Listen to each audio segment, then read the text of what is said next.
Hello everybody, I hope you all are doing well. Currently 20 अगस्त का लेकर मैं आया हूँ टोटल 6 आर्टिकल्स, कुछ द हिंदू से एंड कुछ द इंडियन एक्सप्रेस से। सारे आर्टिकल्स प्रीवियस ईयर क्वेश्चन से लिंक्ड होंगे। मैं अच्छे से एक्सप्लेन करूँगा। जैसे पहला आर्टिकल है अफ्रीका के जो प्लेसेस होते हैं, कंट्रीज होते हैं, अगर न्यूज़ में रहते हैं तो उससे यूपीएससी प्रीलिम्स में क्वेश्चन पूछता है। जैसे we have Central African Republic में एक गोल्ड माइन में कोलैप्स होता है एंड मोर देन 100 पीपल की जान जाती है। तो ये लोकेशन हमारे लिए इंपॉर्टेंट है, इसे हम अच्छे से देखेंगे। Then we have the second article, जो पैलेस्टीनियन को स्टेट, एक प्रॉपर स्टेट का दर्जा दिया जाए, प्रॉपर कंट्री रिकॉग्नाइज किया जाए। ये एक सेंट्रल क्वेश्चन है वेस्ट एशियन स्टेबिलिटी के लिए। तो इस पार्टिकुलर आर्टिकल को मैंने द हिंदू के एडिटोरियल पेज से उठाया है एंड इससे मल्टीपल टाइम्स यूपीएससी GS2 में as well as PSIR optional किन्हीं का होता है या इंटरव्यू में भी कोई बैठते हैं तो उन्हें ये फेस करना पड़ता है कि क्या होना चाहिए सल्यूशन, कि हम इजराइल और पैलेस्टीन के बीच में जो इशू चल रहा है उसे रिजॉल्व कर पाए। तो ये बहुत ही अच्छा आर्टिकल है प्रीलिम्स पर्सपेक्टिव से भी, जैसे कि 2 स्टेट सॉल्यूशन पूछ चुका है, right. Then board of peace जो है लगातार न्यूज में है, कुछ रेजोल्यूशन है इसी से रिलेटेड जो रिसेंटली आई है, इसे डिस्कस करेंगे। ओस्लो अकॉर्ड है, राइट। ये सब यूपीएससी या अदर स्टेट पीसीएस एग्जाम्स में पूछा गया तो इनको भी हम देखेंगे एंड अच्छे से मेंस पर्सपेक्टिव से इसे डिस्कस करेंगे, राइट, बहुत ही कॉम्प्रिहेंसिवली। और इसी से आज का editorial to mains answer initiative का क्वेश्चन आएगा। Today is 12th day and जो भी देख रहे हैं सबके लिए कह देता हूँ, बहुत इजी क्वेश्चन है, बहुत सिंपल क्वेश्चन है। मैं जब डिस्कस करूंगा तो आपके लिए पॉइंट्स अपने आप खुल जाएंगे, जनरेट हो जाएंगे एंड आप पक्का आंसर लिखोगे एंड मुझे भेजोगे। अगर आपको ऐसा मौका मिल नहीं रहा है आंसर भेजने का, आप ग्रुप का पार्ट नहीं हो, तो @RAMANATHJR इस पर भेज सकते हो। आर्टिक रीजन, हम बहुत दूर हैं आर्टिक से, हमारी जो लोकेशन है वो दूर है, बट आर्टिक इंडिया के कंटेक्स्ट में देखा जाए तो हमारे लिए बहुत इंपॉर्टेंट है।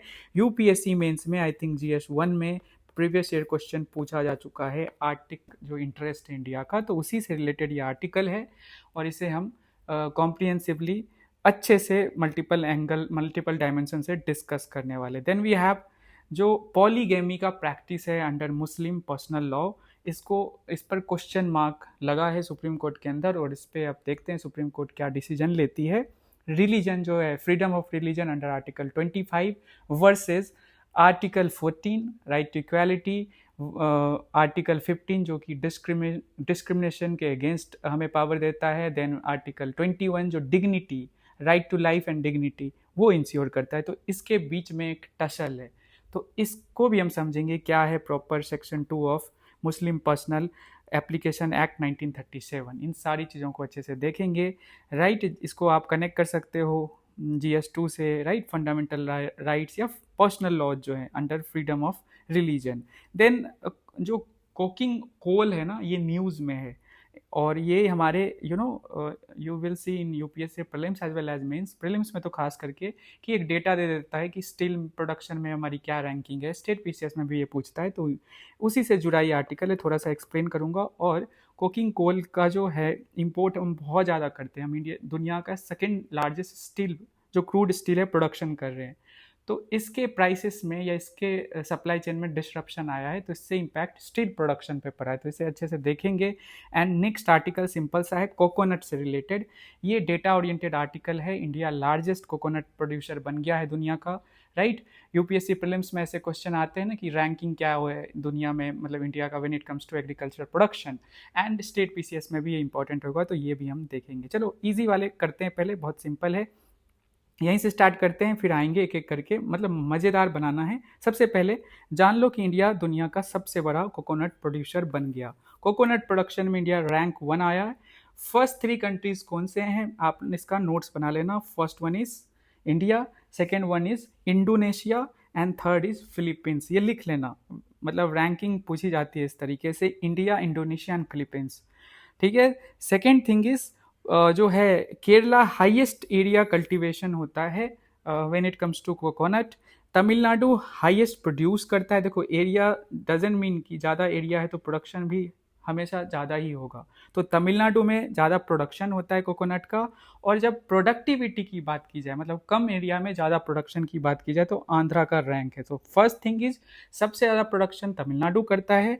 When it comes to area तो कौन सा स्टेट होगा, केरला की सबसे ज़्यादा प्रोडक्शन एरिया केरला का है। And third thing is Andhra Pradesh जो है ना हाईएस्ट प्रोडक्टिविटी है। एक और चीज़ है कि कोकोनट कहाँ पे प्रोड्यूस होता है, कैसा मतलब एग्रो क्लाइमेटिक कंडीशन चाहिए, तो बहुत सिंपल है, हॉट ह्यूमिड ट्रॉपिकल कंडीशन में। जैसे कि हमने एग्जाम्पल में लिया ना कि लार्जेस्ट प्रोड्यूसर्स कंट्रीज हमने देखा, तो इंडिया, इंडोनेशिया, फिलीपींस। अब देखो ये तीनों कंट्रीज, इंडिया में भी आप समझ सकते हो ना, ये ट्रॉपिकल रीजन में, जैसे केरला, तमिलनाडु, आंध्र प्रदेश, ये सब कह सकते हो ट्रॉपिकल सब ट्रॉपिकल रीजन में पड़ती है, तो यहीं पे आपको प्रोडक्शन देखने को मिलता है। So hot humid tropical conditions चाहिए, well drained sandy loam soil चाहिए, well drained sandy loam. When it comes to soil, तो well drained sandy loam soil की ज़रूरत होती है कोकोनट प्रोडक्शन के लिए, ठीक है। सो आप ये समझ गए, आर्टिकल बहुत सिंपल था, अच्छे से मैंने बता दिया है। फिर फर्स्ट आर्टिकल पे ही चलते हैं, वो भी तो सिंपल सा ही है। हमें लोकेशन देखना है, सेंट्रल जो अफ्रीकन रिपब्लिक है उसका लोकेशन देख लो, ये रहा मैप।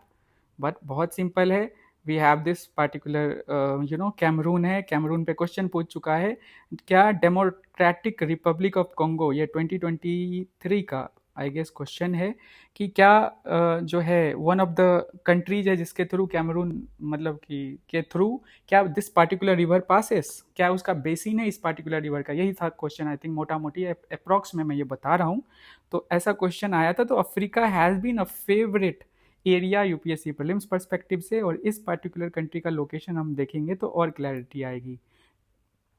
बैंगुई जो है इसका कैपिटल है, right, and this is the location है। ये लैंड लॉक्ड है एंड रिसोर्स रिच कंट्री, ठीक है। और अच्छे से मैं बताऊंगा, ये साउथ सूडान है, ये सूडान है, चैड है, चैड आप लोग भी बनना चाहते हो, ठीक है, ठीक है, कैमरून है, then we have this particular Democratic Republic of Congo. एक और कंट्री होगा, हम देख लेते हैं।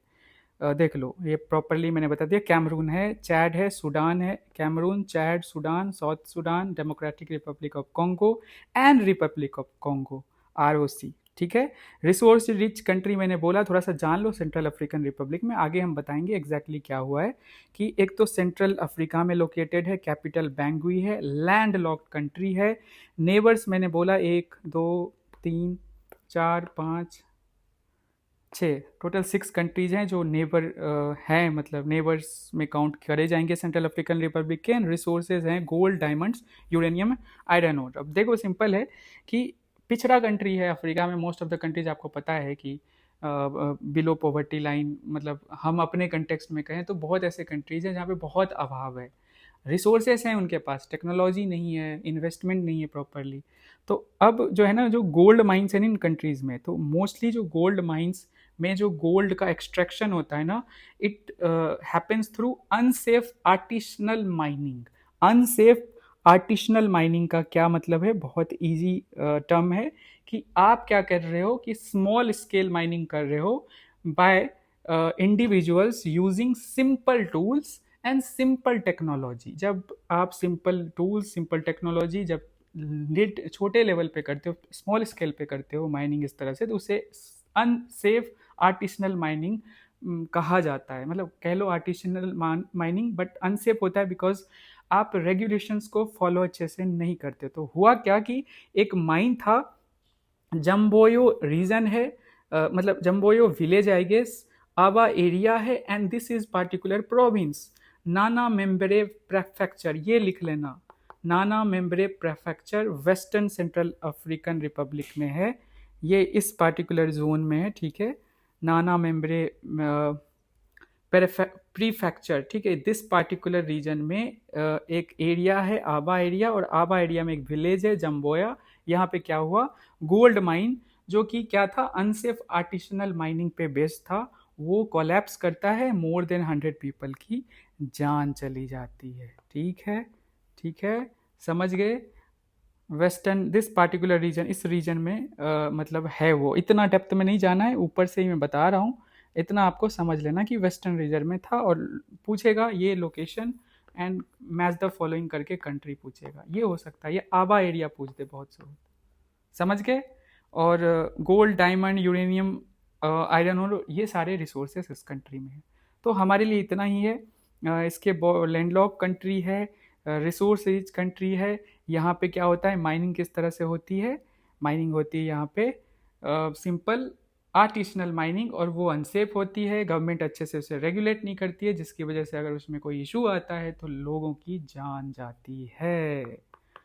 ओके, थर्ड आर्टिकल बड़ा सिंपल सा आर्टिकल है। सबसे पहले मैं कंटेक्स्ट दे दूं, मज़ा आएगा मुझे तो ये सब में, और मैं बहुत इजी वे में पढ़ाना चाहता हूँ। अब कोई मतलब कॉम्प्लेक्स नहीं रहेगा, चीज़ें बहुत इजी में। देखो, वेस्ट एशिया का सबसे बड़ा क्या इशू है आप सबको पता है, और उसी इशू से मेजर जो इशूज़ हैं वो लिंक्ड हैं। मतलब जो भी एक दूसरे से रिलेटेड है वेस्ट एशियन इंस्टेबिलिटी, लेकिन उसके कोर में एक सबसे बड़ा रीजन है, that is Palestine versus Israel, जो मोर देन 80 ईयर्स से चल रहा है। ठीक है, पैलेस्तीन बोलता है कि मुझे इंडिपेंडेंस चाहिए, मुझे सॉवरेनिटी चाहिए, मुझे जो है आप ना मतलब कि टू बी प्रिसाइज कहूँ तो हमें सेल्फ डिटर्मिनेशन का पावर दीजिए, पैलेस्टीन ये बोलता है। और इसराइल क्या बोलता है? इसराइल सिंपली बोलता है कि हमें सिक्योरिटी थ्रेट है पैलेस्टीन से। ठीक है, ये जो सिक्योरिटी थ्रेट तभी दूर जाएगी जब आप खुद को डीमिलिटराइज करोगे।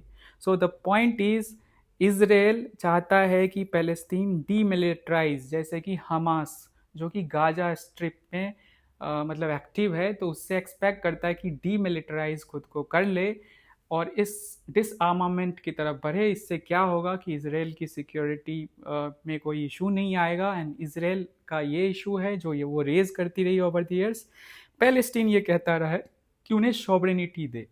अब ये जो प्रॉब्लम है, इसी से मेजर जो प्रॉब्लम्स जैसे कि ईरान का चल रहा है with Israel, right, Arab states का इशू है विथ इसराइल, तो इस तरह से ये एक बड़ा इशू है। और इसी इशू को आप और भी इशूज से कनेक्ट करके जोड़ के देख सकते हो, जिसकी वजह से वेस्ट एशिया में लगातार कॉन्फ्लिक्ट चलते हैं। और भी इशूज हैं apart from this particular, but the main I think सबसे इंपॉर्टेंट इशू जो वेस्ट एशिया में वो इसराइल और पैलेस्टीन के बीच में।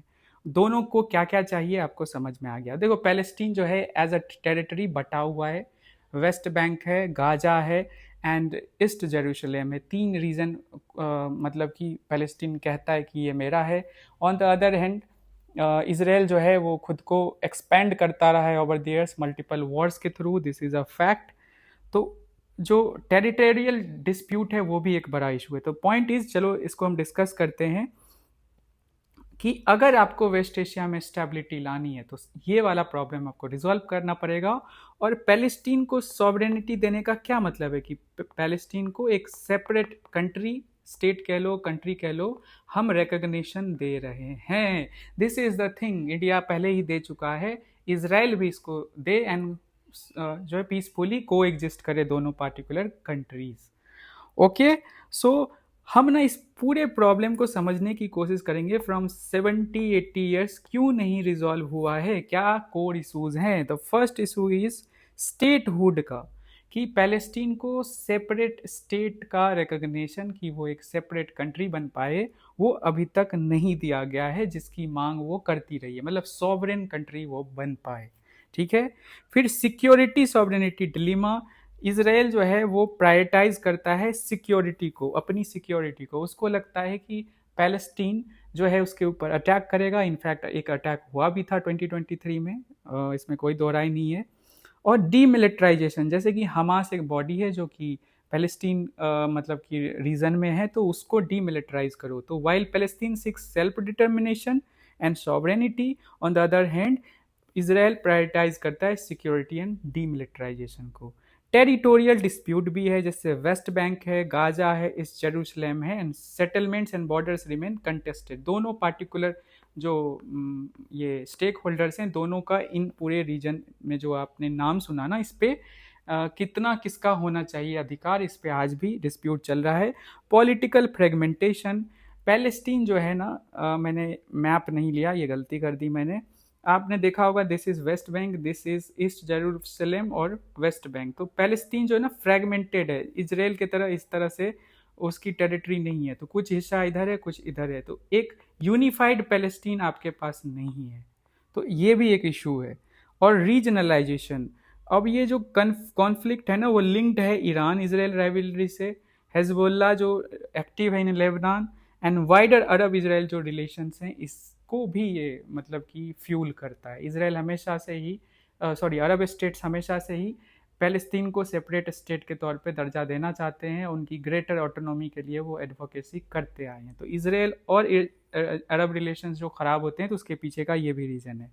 अब हिस्टोरिकल बैकग्राउंड्स देख लो तो Balfour declaration 1917, British second world war मतलब ऑलमोस्ट ख़त्म होने वाला था।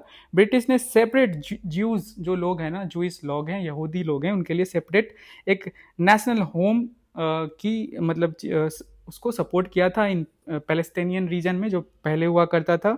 यूनाइटेड नेशन ने पार्टीशन प्लान 1947 में प्रपोज किया जिसमें कि separate Arab and Jewish state but was not implemented, मतलब एक सेपरेट जूइश स्टेट भी हो, इसी चीज़ को सपोर्ट करते हुए दो स्टेट हो, एक सेपरेट अरब स्टेट हो जिसको अभी पैलेस्टीन हम कह सकते हैं और जूइश स्टेट भी हो। फिर 1967 में वॉर होता है और इसराइल ना बहुत सारे जो टेरिटरीज पैलेस्टीन के हैं उसको कैप्चर करता है, West Bank is Jerusalem and Gaza, ठीक है। और ये अभी जो टेरिटोरियल डिस्प्यूट है 1967 वॉर की वजह से भी है, ठीक है। एंड देन ऑस्लो अकॉर्ड है 1993 में जिसमें कोशिश की गई कि दोनों पार्टिकुलर स्टेक होल्डर्स के बीच में शांति बहाल की जाए। तो इसराइल ने रिकॉग्नाइज किया पीएलओ को, पैलेस्तीन को रिकॉग्नाइज नहीं किया as a separate state, Israel ने रिकॉग्नाइज किया जो पैलेस्टीनियन लिबरेशन ऑर्गेनाइजेशन है, एक स्टेक होल्डर था, उसको as a party of Palestine उसने रिकॉग्नाइज किया। So this is the historical background जो हमें पता होना चाहिए, जो डेवलपमेंट्स हुए हैं। सिंपल है कि इससे क्या हम समराइज कर सकते हैं कि earlier initiatives created interim political arrangements but fail to resolve जो स्टेटहुड वाला टेरिटोरियल जो डिस्प्यूट है या सिक्योरिटी का जो इशू इसराइल उठाता रहा है, इन सबको पहले जो ये सब डिक्लेरेशन जो भी हुआ वो रिजॉल्व नहीं कर पाया, जिसकी वजह से आज भी ये इशू परसिस्टेंट है। अभी करेंट पीस इनिशिएटिव जो लॉन्च किया गया जिसमें कि ट्रंप का बोर्ड ऑफ पीस इनिशिएटिव है, वो ये फोकस कर रहा है कि हम क्या करेंगे जो इसराइल और पैलेस्टीन के बीच में या कह लो हमास के बीच में जो चल रहा था लगातार वॉर, अक्टूबर 2023 से स्टार्ट हुआ था, तो उसमें सबसे पहले सीज फायर किया जाए, मतलब कि रोका जाए उसको। फिर हम रिकंस्ट्रक्शन ऑफ गाजा जो डिस्ट्रॉय हुआ था इस वॉर में उसे रिकंस्ट्रक्ट करेंगे। देन गाजा में कह लो ट्रांजिशनल गवर्नेंस आएगी एंड देन पॉलिटिकल सेटलमेंट बैठेगी। ये है ट्रंप का बोर्ड ऑफ पीस का कोर ऑब्जेक्टिव, और ये चाहता है कि एक परमानेंट सोल्यूशन इसराइल और पैलेस्टीन के बीच में निकले। Gaza one of the territories कह सकते हो पैलेस्टीन का है, अभी मैं वेस्ट बैंक की नहीं बात कर रहा हूँ। इसी को सपोर्ट करते हुए we have United Nation Security Council resolution 2803 provided international backing including transitional Palestinian administration. ये ट्रांजिशनल जो गवर्नेंस है इस चीज़ को भी इंक्लूड करते हुए इंटरनेशनल बैकिंग दिया गया था जो ट्रंप का प्लान था under board of piece. But इसमें क्या प्रॉब्लम है ना कि इसका सक्सेस तभी पॉसिबल हो पाएगा जब हमास जो है डिसआर्मामेंट करेगा, जो कि एक्टिव है इन गाजा वाले रीजन में पैलेस्तीन के, और इजराइल का सिक्योरिटी कंसर्न जो है आप रिजॉल्व कर पाओगे, और गाजा का जो पॉलिटिकल फ्यूचर है ना उसका क्या स्टेटस होने वाला है। ये 3-4 थिंग्स हैं, अगर ये एड्रेस हो जाएंगे, सारे पार्टीज़ के जो इश्यूज हैं उसको एड्रेस कर देंगे, तब ही पीस आ पाएगी, नहीं तो जैसा चल रहा है वैसा ही चलेगा। So post war stabilisation can manage the crisis, only a credible political settlement can resolve it. तो हमें प्रॉब्लम्स पता चला, प्रॉब्लम्स क्यों है ये भी हमने देखा, राइट, हिस्टोरिकल बैकग्राउंड भी देखा, बट अब सस्टेनेबल पीस कैसे आएगा, कैसे पॉसिबल होगा कि सस्टेन कर पाए पीस इन दोनों जो स्टेक होल्डर्स हैं जो इस पार्टिकुलर रीजन में, कैसे हो पाएगा मिडिल ईस्ट में। तो सबसे पहले 2 स्टेट फ्रेमवर्क इम्पॉर्टेंट है, पैलेस्तीन को आपको रिकग्निशन देनी पड़ेगी, ये सबसे इम्पॉर्टेंट है इसराइल के लिए, और दोनों को पीसफुली कोएग्जिस्ट करने के लिए पैलेस्टीन को रिकग्नाइज करना पड़ेगा। Then legitimate governance, strengthen accountable Palestine institutions, आप ना एक इंस्टीट्यूशन, मजबूत इंस्टीट्यूशन बनाओ पैलेस्तीन के लिए जो वहाँ पे रूल करेगी, जो कि गाजा एंड वेस्ट बैंक पे रूल करेगी, उसके लिए आप एक स्ट्रॉन्ग पैलेस्टीनियन इंस्टीट्यूशन को खड़ा करो, ठीक है। आपने दे दिया ऑटोनॉमी, दे दी सॉवरेनिटी, दे दी, अब आप क्या करोगे, इंस्टीट्यूशन बनाओगे जो अच्छे से इस सॉवरेनिटी को पॉजिटिव वे में यूज कर सके, रिकंस्ट्रक्शन पे फोकस करे, जो ध्वस्त हुआ है वॉर में, जो चला वॉर, 2 साल से ज़्यादा, इस पे भी फोकस करेंगे। फिर रीजनल डिप्लोमेसी का बहुत इंपॉर्टेंट रोल है। जो इसराइल और अरब के बीच में इश्यूज़ हैं रिजॉल्व हो रहे हैं, जो अरब कंट्रीज़ हैं धीरे धीरे नॉर्मलाइज कर रहे हैं, तो इसका भी रोल बहुत होगा कि जो ट्रस्ट डेफिसिट है वो कमेगा, जिसमें अरब वर्ल्ड के कंट्रीज़ बहुत इंपॉर्टेंट रोल प्ले करेंगे। देन इफेक्टिव जो मीडिएशन है उसका भी रोल है, जैसे कि एक तो यूएस के पास लेवरेज है, वो मीडिएट कर सकता है, ट्रम्प जो प्रेसिडेंट है यूएस के, देन वो कर भी रहे हैं। देन अरब का भी इन्फ्लुएंस मैटर करता है पैलेस्टीनियन कंटेक्स्ट में, और यूएन की लेजिटमेसी को भी हम यूज़ कर सकते हैं। तो इन तीनों को कन्वर्ज करेंगे तो इफेक्टिव मीडिएशन हो पाएगा, एंड जो हम सोल्यूशन निकालने की कोशिश कर रहे हैं वो हम कर पाएंगे। सो ऑल टुगेदर मैं एक बार रिवाइज करा देता हूँ।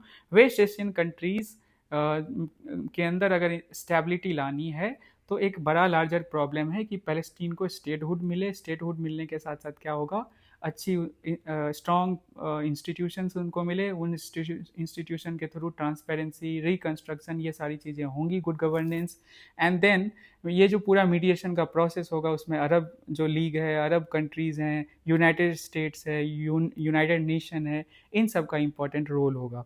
तो ये पीस इसी तरह से सस्टेन कर पाएगा। कोर इश्यूज़ हमें पता है, बाकी जो भी डेवलपमेंट्स है मैंने अच्छे से बताया, और आपके सामने आज का क्वेश्चन है 12th day, and I expect कि all of you should write, चाहे आप इंग्लिश मीडियम से हो, हिंदी मीडियम से हो। मैं कोशिश करता हूँ कि आपको कॉपीज़ जो है उसको लेकर सोल्यूशन दे दूँ, मतलब मॉडल आंसर भी आता है। What are the major challenges to achieving sustainable peace in West Asia?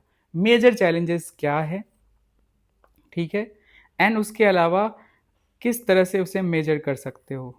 मुझे लगता है मैंने एक गलती कर दी, मैंने वेस्ट एशिया गलती से लिखा है, आप इजराइल पैलेस्तीन समझ लेना इसको, ठीक है।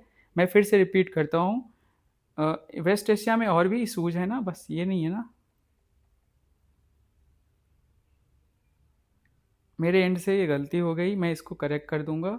Israel and Palestine, two state solution कह लो, या पैलेस्तीन इशू जो है क्या है उसमें सबसे बड़े बोटल नेक, ठीक है, सबसे बड़े इश्यूज़ के Israel Palestine, suggest measures to address them. इसको हिंदी में भी उस हिसाब से चेंज कर लीजिएगा। समझ गए ना, बहुत इजी है। आगे चलता हूँ, 2 कोर डिमांड्स हैं जो आप एड्रेस कर सकते हो। आर्टिक रीजन, चलो क्वेश्चन पूछता हूँ आप सबसे, करते हैं डिस्कस, मज़ेदार बनाते हैं, इंगेजिंग बनाते हैं। चलो बताओ आर्टिक इंडिया के लिए क्यों इंपॉर्टेंट है? 4-5 रीजन्स मुझे दो, ब्रेनस्टॉर्म करते हैं, चलो सोचो, पॉइंट सोचो। सबसे पहले क्या कह सकते हैं, कमेंट सेक्शन में लिखना। आर्टिक रीजन जो कि आर्टिक सर्कल, ठीक है, आर्टिक जो है एक आपको अच्छे से पता होगा कि एक आर्टिक काउंसिल भी है जिसमें 8 कंट्रीज़ हैं, आप उनके नेम्स भी कमेंट सेक्शन में लिख सकते हो। इंडिया इज़ अ मेंबर और इंडिया इज़ एन ऑब्जर्वर। क्या है इंडिया? 2030 में इंडिया ऑब्जर्वर बना था आर्टिक काउंसिल जो कंट्री है। 8 ऐसे कंट्रीज़ हैं, नेम्स लिखना चाहो तो लिख देना। आर्टिक जो है क्यों इंडिया के लिए इंपॉर्टेंट है? First thing first, climate. अगर आर्टिक में क्लाइमेट चेंज की वजह से चेंजेस आते हैं तो हमारे मॉनसून पे डायरेक्ट इम्पैक्ट पड़ेगा। मॉनसून पे इम्पैक्ट पड़ेगा तो हमारे फूड प्रोडक्शन पे इम्पैक्ट पड़ने वाला है, मतलब एग्रीकल्चर पे। ऑल्सो जो वाटर अवेलेबिलिटी है उस पर भी इम्पैक्ट पड़ेगा। फर्स्ट थिंग, तो आर्टिक जो है हमारे लिए सबसे इम्पॉर्टेंट क्लाइमेट चेंज के मतलब कि रूप में देख सकते हैं। Then the second part is coast. हमारे जो कोस्ट है ना, that is more than 11,000 kilometre है, ठीक है। और सी लेवल अगर राइज होता है तो हमारे कोस्ट के ऊपर बहुत ज़्यादा इम्पैक्ट पड़ने वाला है। सो दूसरा है coast. Third one is connectivity perspective से भी आर्टिक इम्पॉर्टेंट है। मान के चलो आर्टिक में जो बर्फ़ पिघलती है तो एक बहुत ही इंपॉर्टेंट सी रूट खुलने वाला है जो कि यूरोप को इंडिया से कनेक्ट करेगा थ्रू सी रूट, और उसका नाम है Northern Sea Route, NSR। Then we have the next one, connectivity के अलावा क्रिटिकल मिनरल्स एंड एनर्जी बहुत रीच है दिस पार्टिकुलर रीजन। अभी जो ग्रीनलैंड के लिए इतना मारामारी हो रही थी तो उसके पीछे का रीजन ये भी है। एंड और भी कुछ जोड़ सकते हैं, जियो पॉलिटिक्स, जो बड़े कंट्रीज हैं, इंपॉर्टेंट ग्लोबल प्लेयर्स हैं, वो कॉम्पीट कर रहे हैं आर्टिक रीजन में, तो इंडिया भी क्यों पीछे रहे।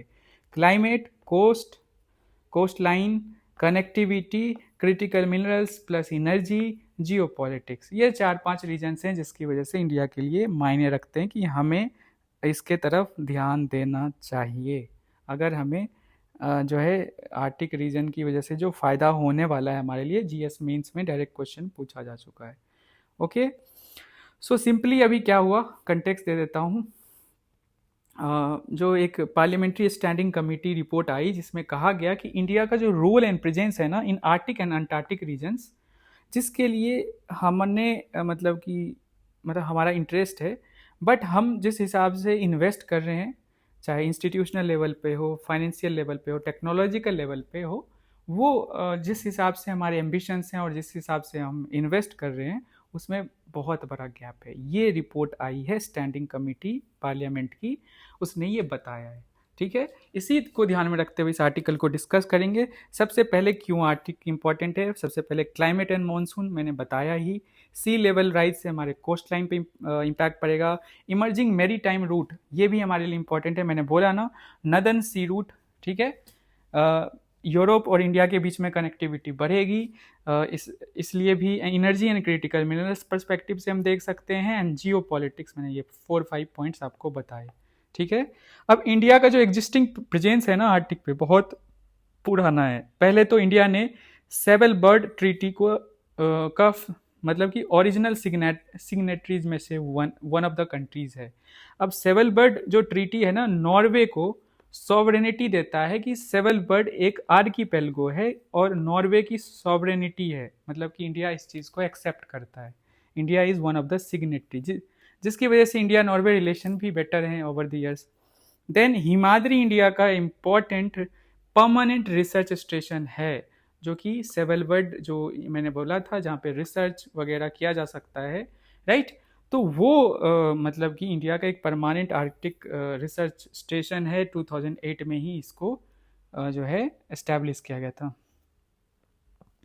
और फिर आर्टिक काउंसिल में हमारा ऑब्जर्वर स्टेटस है 2013। आपको पता है 8 कंट्रीज है जो आर्टिक सर्कल गुजरती है। चलो नाम बताओ, अब अभी बताना पड़ेगा।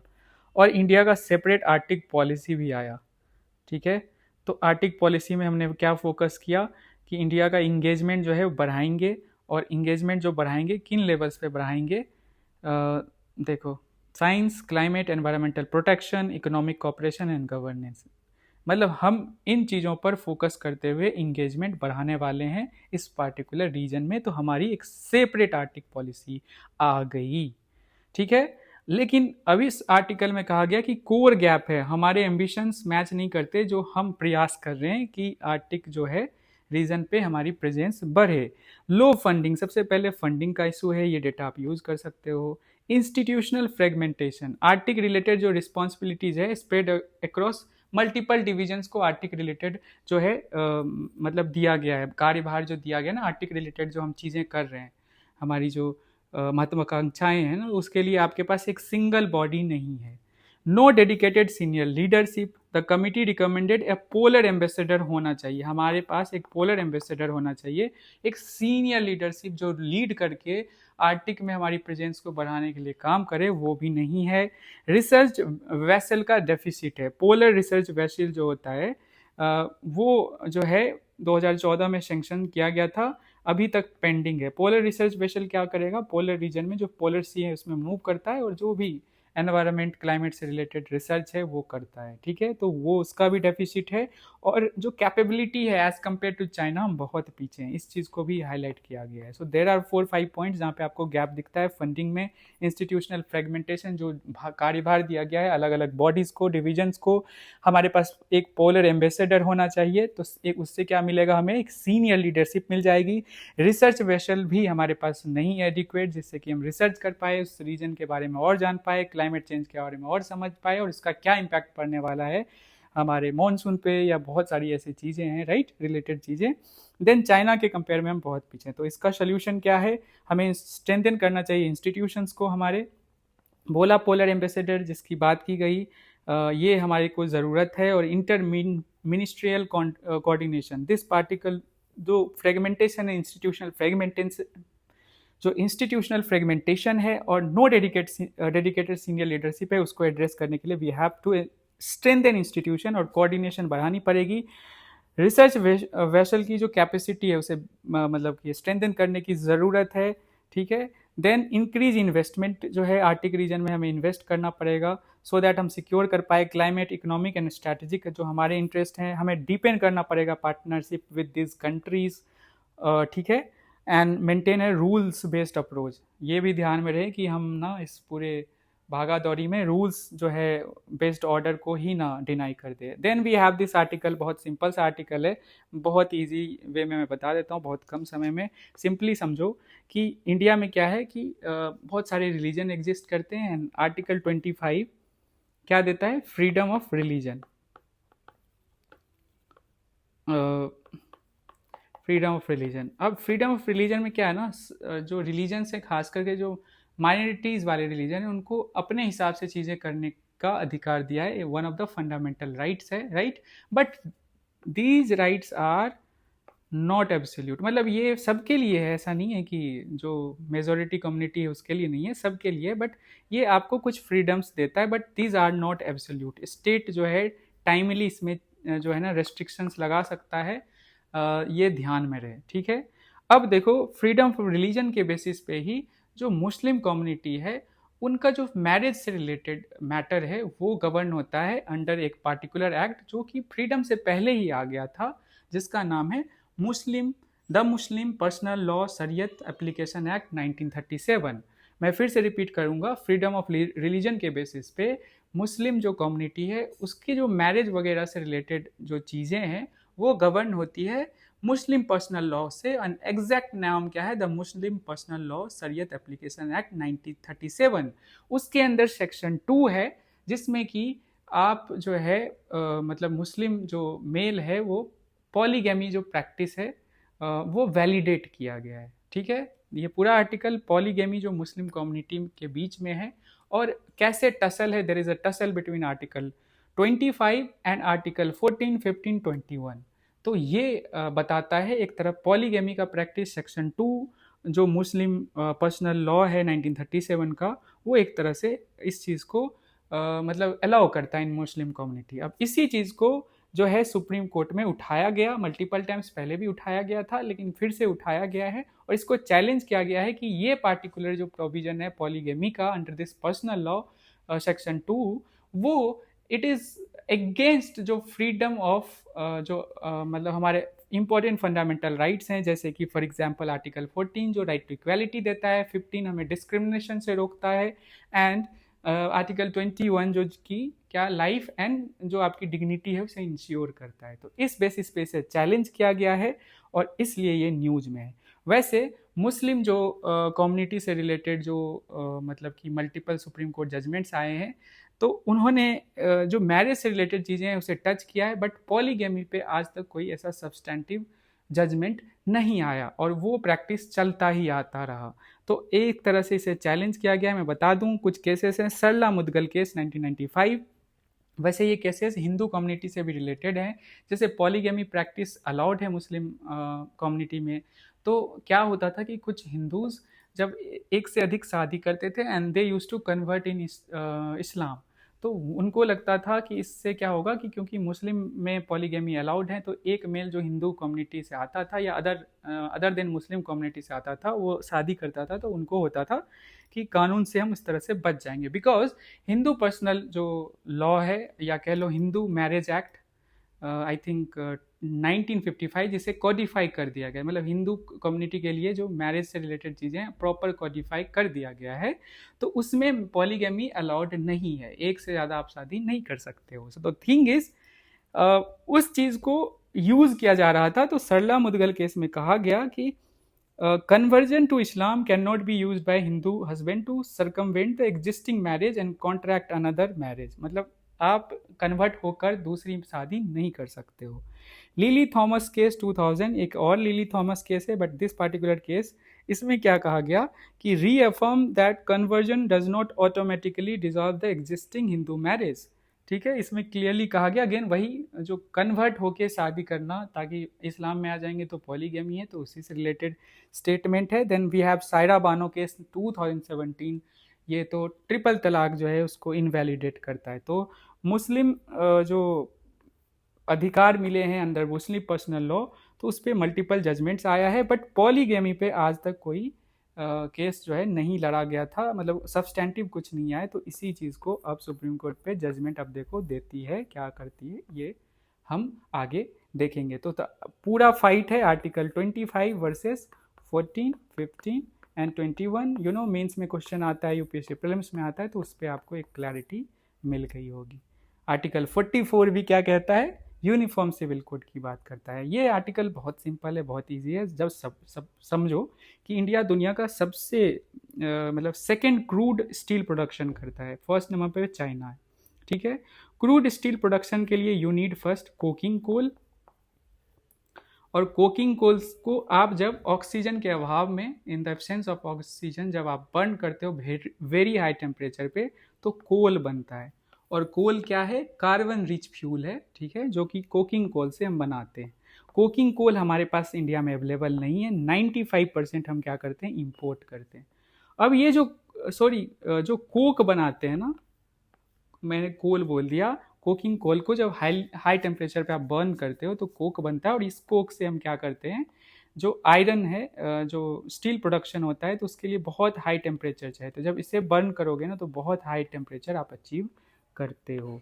अब इंडिया 95% इम्पोर्ट करता है, और अभी जो इम्पोर्ट है उसमें क्या हो गया, इश्यूज आ गए। जैसे ऑस्ट्रेलिया से बहुत हद तक, मतलब लार्जेस्ट इम्पोर्ट ऑस्ट्रेलिया से करता है, बाकी मोज़ेम्बिक जैसी कंट्रीज़ हैं। तो हुआ कि डिसरप्शन आ गया, ऑस्ट्रेलिया में कुछ इश्यूज हो गए, देन सप्लाई चेन डिसरप्शन तो वैसे भी चल रहा है वॉर वगैरह की वजह से। तो हुआ ऐसा कि इसका इम्पैक्ट स्टील प्रोडक्शन पे इंडिया में पड़ने लगा, और स्टील इज़ वेरी नीडेड क्योंकि इंडिया एक डेवलपिंग कंट्री है, ठीक है। तो ऑल टुगेदर इम्पैक्ट जो है बहुत तगड़ा पड़ रहा है, और इम्पैक्ट जो पड़ रहा है तो हमें इसमें क्या करना है, डेटा समझना है। सेकेंड लार्जेस्ट स्टील प्रोड्यूसर है, 95% कोकिंग कोल हम वो करते हैं, इंपोर्ट करते हैं, ऑस्ट्रेलिया से सबसे ज़्यादा मंगाते हैं, ठीक है। और 40% जो स्टील प्रोडक्शन का कॉस्ट होता है ना, कोकिंग कोल ही अकाउंट्स करता है, ये ध्यान रखना। ब्लास्ट फर्नेस प्रोसेस के थ्रू स्टील प्रोडक्शन होता है, मतलब बहुत तगड़ा टेम्परेचर चाहिए होता है।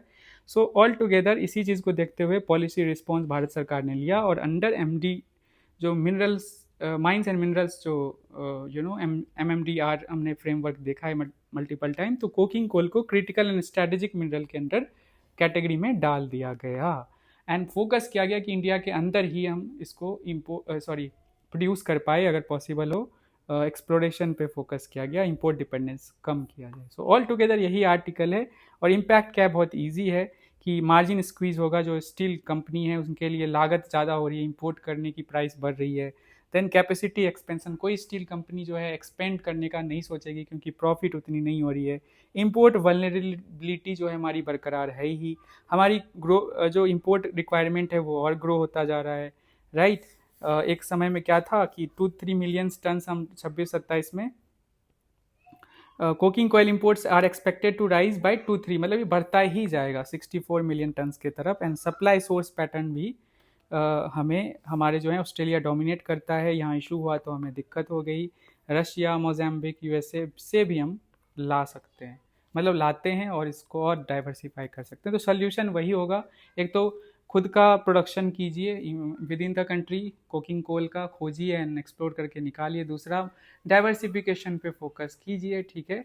और भी जो सोर्सेस अगर हो सकते हैं स्टील प्रोडक्शन के और तरीके, उसे यूज़ कर सकते हैं। 3-4 सॉल्यूशन यही है, तो हमें डेटा निकालना था इस आर्टिकल से।